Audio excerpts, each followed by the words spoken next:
Good evening everyone. हम लोगों ने चाइल्डहुड एंड ग्रोइंग अप के सब्जेक्ट को पढ़ रहे हैं अभी।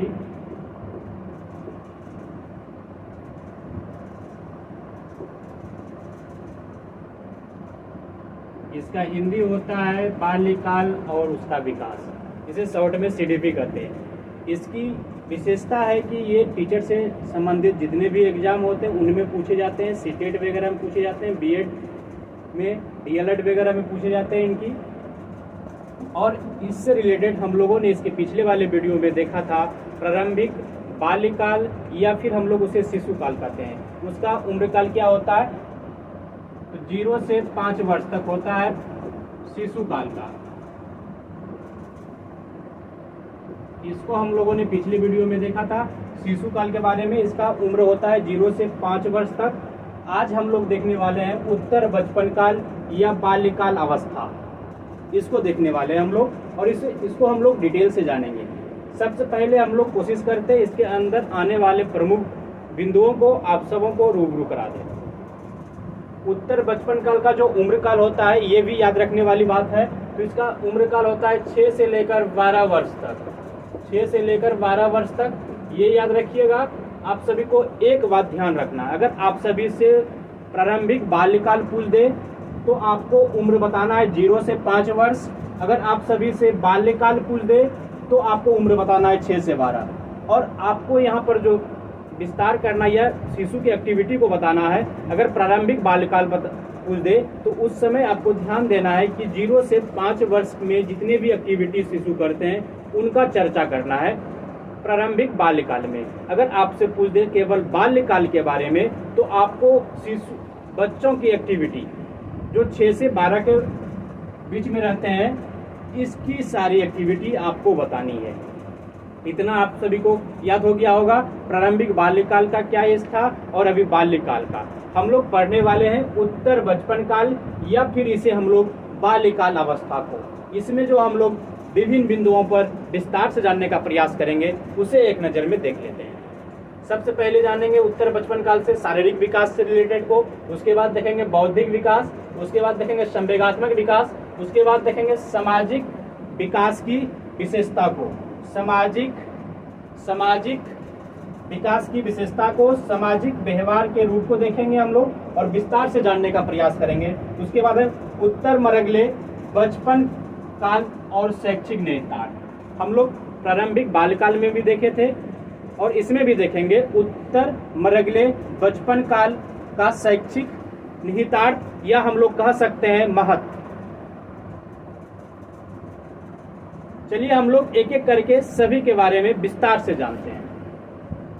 हम लोग विस्तार से जानते हैं शारीरिक विकास के बारे में। शारीरिक विकास के पहले अंतर्गत जितने भी प्रमुख विस्तारित या फिर हम जिसको विस्तार करने वाले हैं प्रमुख बिंदुओं को हम लोग एक एक करके देख लेते हैं। सबसे पहले हम लोग समझने की कोशिश करते हैं उत्तर बचपन काल के काल को। उत्तर बचपन काल जो कहा जाता है वह बचपन और किशोरावस्था के बीच के काल को कहा जाता है। यहाँ यह काल जो है किशोरावस्था के प्रारंभ तक रहता है। ये भी समझना है इस समय बच्चा का स्कूल जाना प्रारंभ कर देता है, जहाँ पर उसका की शारीरिक, बौद्धिक, मानसिक और सामाजिक परिवर्तन होता है। यहाँ पर बच्चों का जो अस्तित्व होता है वह विशाल हो जाता है और विभिन्न अनुभवों से वह लिप्त हो जाता है बच्चा।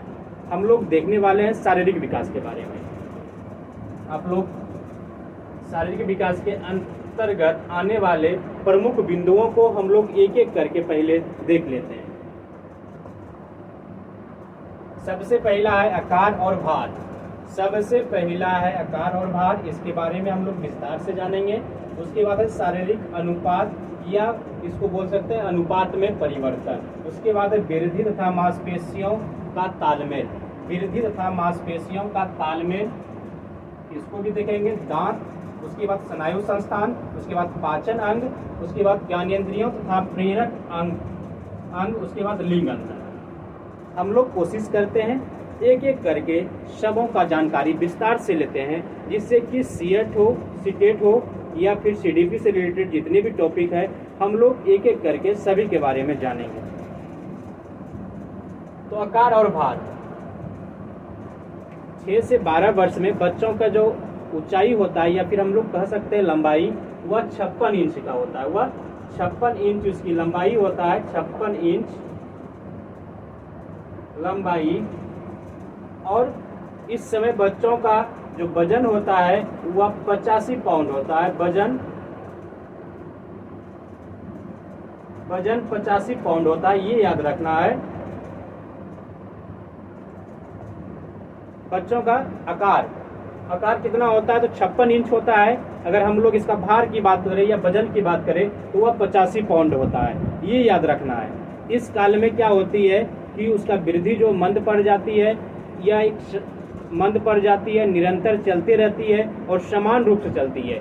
इस काल में आकर यानी उत्तर बचपन काल में आकर बच्चों की जो वृद्धि है थोड़ी मंद पड़ जाती है, निरंतर और समान रूप से चलती रहती है। अगर हम लोग इसकी ऊंचाई की बात करें इस काल में बच्चों की, तो वह ऊंचाई उसकी या लंबाई 56 इंच होती है। अगर उसके वजन की बात करें हम लोग तो वह 85 पाउंड होती है, ये भी याद रख लीजिए आप लोग। उसके बाद है शारीरिक अनुपात या अनुपात में परिवर्तन। बच्चा जब शिशु रहता है उस समय उसका शरीर और फिर ज्यों ज्यों वह आगे बढ़ते जाता है अपने चरण को, तो उसमें उसका परिवर्तन तो होना अवश्य है।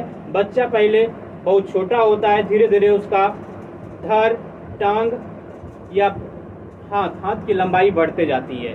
तो इससे क्या होता है, बच्चों का जो इसमें पतलेपन का काल चलता है, इसमें नाक बड़ी हो जाती है, नीचे वाले जबड़ा जो होता है वो बड़े हो जाते हैं। और उसके बाद हम लोग देखते हैं बच्चा कुछ भद्दा सा मालूम पड़ने लगता है और उत्तर बचपन काल को ही पतलेपन का काल कहा जाता है। ये भी याद रखिए कि अगर आपको प्रश्न में पूछ दिया जाए कि किस अवस्था में बच्चा पतलेपन का शिकार हो जाता है, तो आप लोगों को बोलना है उत्तर बचपन काल में बच्चा पतलेपन का शिकार हो जाता है, इसे भी याद रखिए। उसके बाद हम लोग देखेंगे वृद्धि तथा मांसपेशियों का तालमेल। इस अवस्था में आते आते यानी उत्तर बचपन काल की अवस्था में आते आते बच्चा का पूर्ण रूप से वृद्धि हो जाती है। उसके बाद सूक्ष्म मांसपेशियों के साथ इसका तालमेल और सुधार भी होता है, ये देख लिए हम लोग। उसके बाद दांत, बच्चा का जो प्रारंभिक बाल्यकाल में जो दांत थे वो दांत इस अवस्था में आते आते यानी उत्तर बचपन काल में आकर वो सारे दांत गिर जाते हैं और उसके स्थान पर बच्चों का अस्थायी दांत निकल आते हैं। यहाँ पर एक क्वेश्चन और बनता है कि बच्चों का अस्थायी दांत किस अवस्था में आती है, तो आप सभी को बोलना है उत्तर बचपन काल में बच्चों का अस्थायी दांत निकल आते हैं और जितने भी प्रारंभिक दांत रहते हैं वे सारे दांत गिर जाते हैं।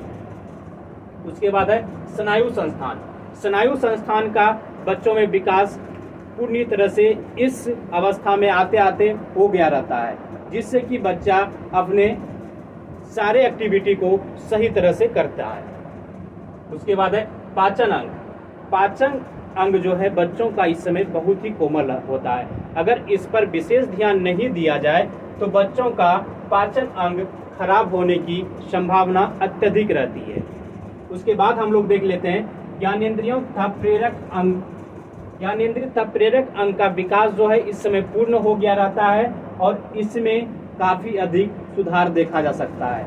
हम लोग बच्चों को कुछ भी चीज देते हैं तो वह कैसे पता कर लेता है कि यह चीनी है या फिर यह नमक है, तो ये ज्ञानेंद्रियों के कारण ही पता होता है। तो ज्ञानेंद्रिय कितनी है, तो ज्ञानेंद्रिय 5 है। हम लोग एक बार रिमेम्बर कर लेते हैं कौन कौन सा, आँख, नाक, कान, जीभ, त्वचा, ये याद रखिए। बीच बीच में हम कुछ ऐसे महत्वपूर्ण बातें आपको बताए जाते जाएंगे जिससे कि एग्जाम में भी महत्वपूर्ण हो। उसके बाद है लिंग अंतर। लिंग अंतर बच्चों के विकास पर काफी अधिक प्रभावित करता है। इस समय क्या होता है, अक्सर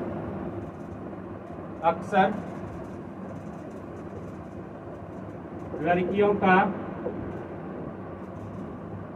लंबाई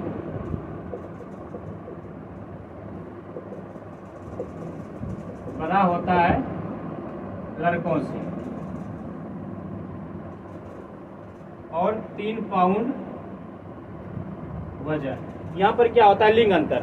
इसमें क्या कहा जाता है कि लड़की की जो ऊंचाई होती है अक्सर इस अवस्था में यानी उत्तर बचपन काल में लड़कों से आधी इंच ऊंची होती है लड़की। इस अवस्था में उसका वृद्धि में अगर हम लोग उसके वजन की बात करें तो लड़का से 3 पाउंड भारी भी होती है।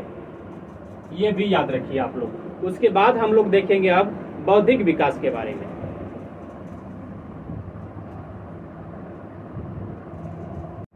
अब हम लोग देखते हैं बौद्धिक विकास की विशेषताओं को।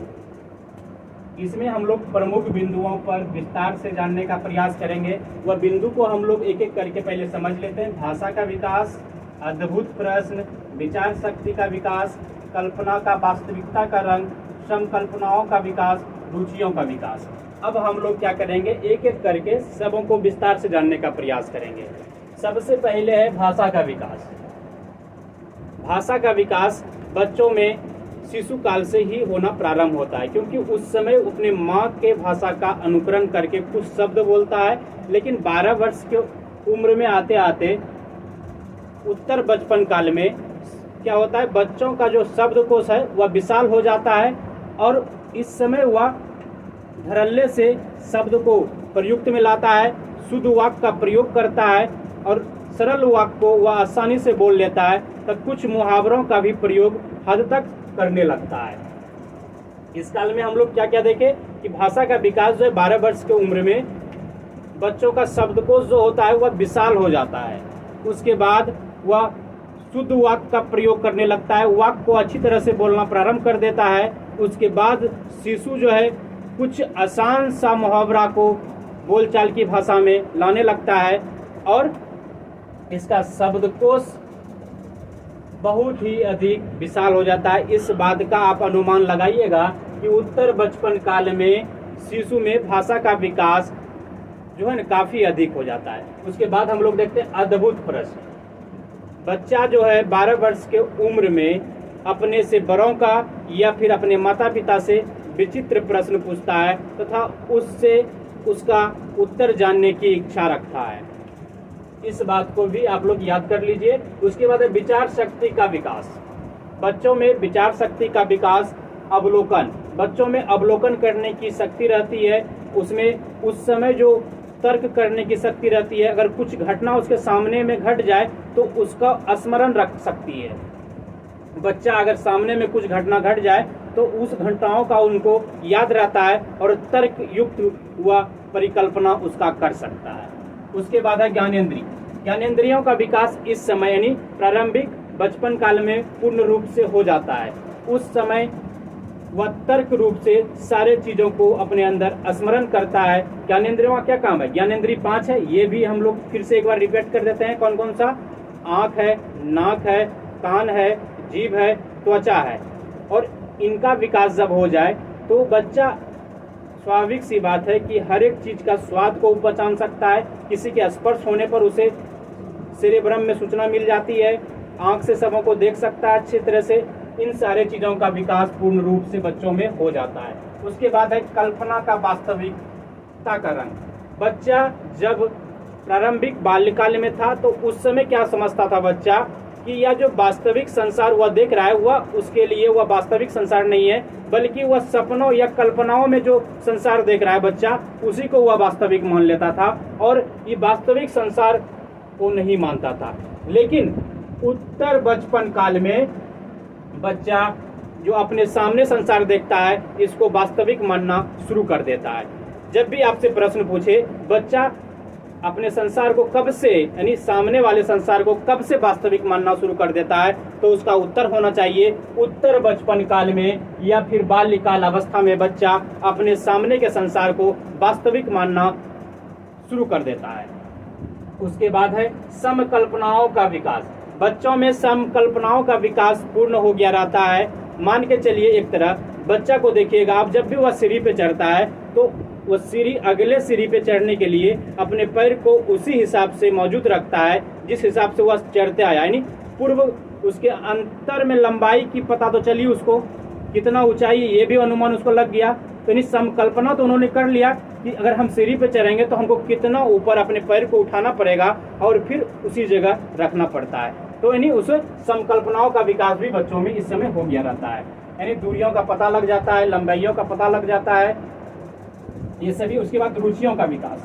बच्चों का उत्तर बचपन काल में रुचियों का विकास विशालकाय हो जाता है। वह सफरनामे, जीवनियों, जीवन साथियों की पुस्तकें, विज्ञान विज्ञान की पुस्तकें, रोमांटिक पुस्तकें और कारनामे और आपराधिक घटनाओं के पुस्तकें इनकी ओर उनका रुझान बढ़ने लगता है, या फिर लुभाने वाले तत्व उसके सामने आने लगते हैं। बच्चा को जो सबसे अधिक रुचि होता है इस समय मोबाइल और सिनेमा उसे आकर्षित करते हैं। हम लोग इसे देखा। अब हम लोग देखने वाले हैं संवेगात्मक विकास की विशेषताओं को। अब हम लोग देखने वाले हैं संवेगात्मक विकास की विशेषता को। इस अवस्था में बच्चा के अंदर स्थिरता आ जाती है, यानी उनके भावनाओं को वह अपने आप नियंत्रण रख सकता है। तर्कयुक्त यानी किसी दूसरे के बारे में वह तर्कयुक्त व्याख्या भी कर सकता है। उसके बाद है बच्चा को क्रोध तो आता है, लेकिन एक दूसरे के सामने वह प्रकट नहीं कर सकता है। एक दूसरे के सामने वह प्रकट नहीं कर सकता है। उसके बाद है बच्चा को भय लगता है, लेकिन वह एक दूसरे के सामने क्या अभिव्यक्त करना चाहता है कि मेरे अंदर साहस और बहादुरी है। यानी जब भी उसे भय लगता है बच्चा को, तो वह अभिव्यक्त करता है कि मेरे अंदर साहस और बहादुरी से उसका परिचय देता है। उसके बाद है वह अब भी ईर्ष्या करता है। बच्चा इस उम्र में ईर्ष्या करता है, चाहे वह आप छोटे भाई से हो या बहन से हो या फिर अपने श्रेणी के युवकों से हो, वह ईर्ष्या करता है। उसके बाद है इस अवस्था में यानी उत्तर बचपन काल में बच्चा बहाना बनाना सीख लेता है। इसे आप लोग अच्छे से देख लीजिए, स्क्रीनशॉट भी मार सकते हैं अगर रखना चाहते हैं तो। अब हम लोग क्या करेंगे, इसके बाद सामाजिक विकास की विशेषताओं को देखेंगे। आज रुकेंगे यहीं तक हम लोग। जय हिंद, आप सभी को धन्यवाद।